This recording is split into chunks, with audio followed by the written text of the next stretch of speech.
దేవుడు మాటలు చేయమన్నాడా? ఆవిడెవరు చెప్పడానికి మాట్లాడొద్దని? నీకు ఆయనకి ఏమైనా గొడవలు ఉన్నాయో అవి కూడా చిట్టాలు లాగుతాం. పిచ్చి పిచ్చి అసలు వేయొద్దు. భార్య చెప్తే ఆయన భార్య ప్రాపర్టీ కాదు, పెళ్ళైనంత వరకే. వాళ్ళ చెల్లి అని చెప్తుంది. ఇది ప్రవీణ్ పగడాల కాదు. ఆ మోటార్ సైకిల్ మీద ప్రవీణ్ పగడాల కాదు. వెయిట్, నేను చెల్లిని నమ్ముతానా, పోలీసులు నమ్మాలా? సొంత చెల్లి ఏం చెప్తుందో వినండి మీడియాలో.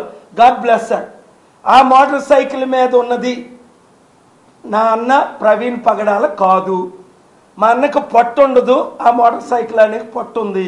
మా అన్న ఎప్పుడు 10 గంటలు హెల్మెట్ వేసుకొని మాస్క్ వేసుకొని కనబడ్డు. ఎప్పుడు హెల్మెట్ తీస్తుంటాడు ఆగినప్పుడల్లా మాస్క్. ఎక్కడైనా 10 గంటల్లో హెల్మెట్ తీసింది ఒక్క ఫుటేజ్ అయినా చూపించారా? మాస్క్ తీసింది ఒక్క ఫుటేజ్ అయినా చూపించారా? ప్రవీణ్ పగడాలని యాక్సిడెంట్ అన్నది కారా, లారీయా, బస్సా, ట్రక్కా, గుద్దింది ఏదైనా ఒక్క ఫుటేజ్ అయినా చూపించారా? ఎవరికయ్యా మీరు పువ్వులు పెడతారు? ఎవడు పెట్టించుకుంటాడు? పాపం ప్రవీణ్ పగడా గారు భార్య టెన్షన్లో ఉందో లేదా ఆవిడికి వాక్యం తెలియకో, యేసు ప్రభువే క్షమాపణ అడగని వారిని క్షమించడు. నువ్వు యేసు ప్రభు కంటే భక్తురాలివా? యేసు ప్రభువే అడుగుడి మీకు ఇయ్యబడును. If you confess your sins, ఇంగ్లీష్లో చెప్తా, if you confess your sins with your mouth, repent of your sins and ask for forgiveness of your sins, then I will.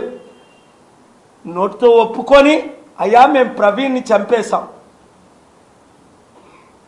Post మార్టంని cover చేస్తున్నాం, తప్పు అయిపోయిందని అనుకుంటే నేను సర్కిల్ ఇన్స్పెక్టర్ శ్రీనివాస్ని క్షమించానే. నా మీద తప్పుడు కేసులు అల్లేసి 13 సంవత్సరాలు నన్ను అరెస్ట్ చేసి 107 రోజులు జైల్లో పెట్టి అంత ఏమన్నాడు కేసులో మీరు చూడండి, the accused has not committed any offence అని కోర్టు ముందు 2016లో వెళ్ళి కోర్టు జడ్జి ముందు స్వామి స్టేట్మెంట్ ఇచ్చాడు. ఎవరు? Circle inspector Srinivas. ఎవడైతే అబద్ధ సాక్ష్యం నేను అక్కడ ఉన్నాను, కత్తులతో ఉన్నాను, నేను అట తాడులతో ఉన్నానట, కత్తులతో ఉన్నానట, కిరసనాలతో ఉన్నానట, నేను అక్కడే ఉన్నానట, నాతో 2 అసిస్టెంట్లు ఉన్నారట. నేను కరెక్ట్గా అదే 9:30కి చాలా ఛానళ్ళు లైవ్ ఇస్తున్నాయి. ఆ రోజు అడ్డగా దొరికిపోయాడు, క్షమాపణ అడిగాడు. లేకపోతే నాకెంతసేపు ఆయన జైల్లో పెట్టడు? 307 పెట్టాడు, 120B పెట్టాడు, 116 పెట్టాడు, 112 పెట్టాడు. ఎన్ని కేసులు పెట్టాడు నా మీద? జైలుకి వెళ్ళడం మంచిదైంది ఎందుకు? నన్ను అరెస్ట్ చేయడం అప్పుడు మంచిదైంది ఎందుకు? ఇప్పుడు నాకు చట్టాలన్నీ నేర్చుకున్నాను. ఈ పనికిమాల లాయర్లందరూ అమ్ముడుపోతున్నారని, పనికిమాల పోలీసులందరూ చాలామంది ఫాల్స్ కేసులు పెడుతున్నారని పోలీసుల మీద నమ్మకం పోయింది, లాయర్ల మీద నమ్మకం పోయింది, అనేక కోర్టుల మీద నమ్మకం పోతుంది. ఆ నమ్మకాన్ని కోర్టుల మీద, పోలీసుల మీద నేను రెస్టోర్ చేయడానికే, న్యాయం జరగడానికే, మరలా ప్రవీణ్ పగడాల లాంటి వారు హత్య జరగకుండా ఉండడానికే, మణిపూర్ లాంటి ఘటనలు దేశంలో 2 తెలుగు రాష్ట్రాల్లో రాకుండా ఉండడానికే, హిందూ క్రిస్టియన్ మధ్య రెచ్చగొడుతున్న వాళ్ళు రెచ్చగట్టకుండా ఉండడానికే ఒక 22 కారణాల కొరకు నేను ఫైట్ చేస్తున్నాను. మన దేశ ఇమేజ్ పోకుండా, ఎకానమీ కొలాప్స్ అయిపోకుండా, మోదీ గారు అమిత్ షా ఇమేజ్ ఇంకా నాశనం అయిపోకుండా, చంద్రబాబు నాయుడు గారు ఇమేజ్ పోకుండా, ఆంధ్రప్రదేశ్ సర్వనాశనం అవ్వకుండా. ఎందుకు అంటే దీంట్లో న్యాయం జరగకపోతే ఇన్వెస్ట్మెంట్స్ రావు. ఇప్పుడు ఏమైంది? హైదరాబాదు 42% రియల్ ఎస్టేట్ పడిపోయింది. అద్దెలకు ఎవరు తీసుకోవట్లేదు. రీసెంట్ సర్వే చూడండి, అద్దెలకే ఎవరు తీసుకోవట్లేదు. రియల్ ఎస్టేట్ పడిపోయింది. ఎకానమీ పడిపోయింది 2 తెలుగు రాష్ట్రాల్లో. నేను చెప్పినవన్నీ బేస్డ్ ఆన్ ఫ్యాక్ట్స్.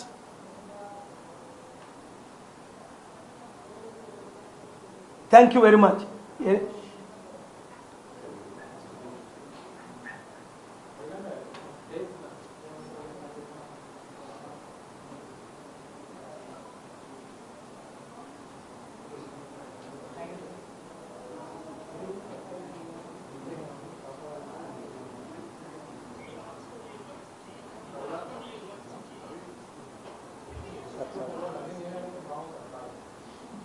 సార్, మీరు ప్రత్యర్థులు అనుకునే వాళ్ళని కాపాడవలసిన అవసరం మీకు ఏమొస్తుంది? ఇప్పుడు చంద్రబాబుని కావచ్చు, నరేంద్ర మోడీని కావచ్చు, వీళ్ళందరినీ అంటే ఆ పార్టీ మిమ్మల్ని నోటిస్తుంది కదా, మీరు వాళ్ళని ఎందుకు కాపాడుతున్నారు?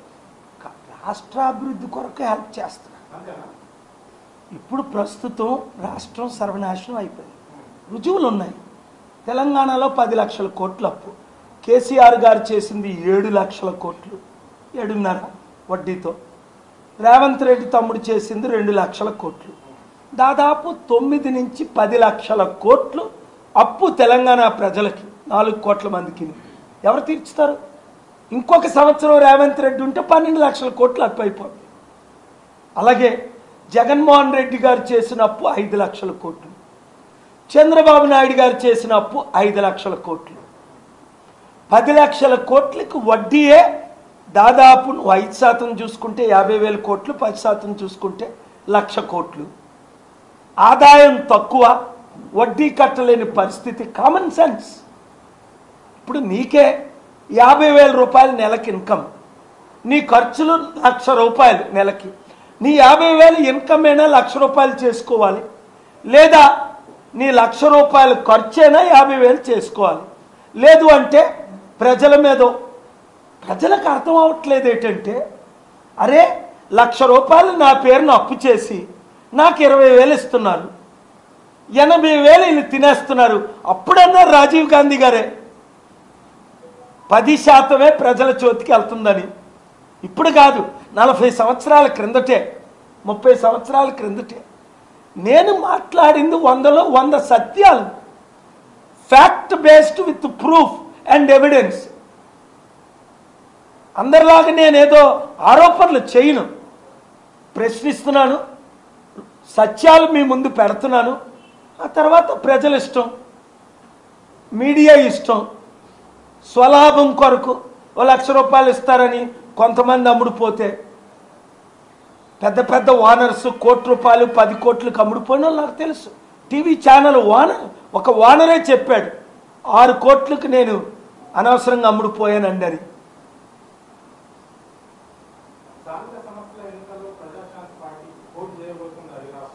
పునాదులు వేస్తున్నాం, పోటీ చేయడానికి సిద్ధపడుతున్నాం. మంచి యూత్, ఫైట్ చేసే యూత్.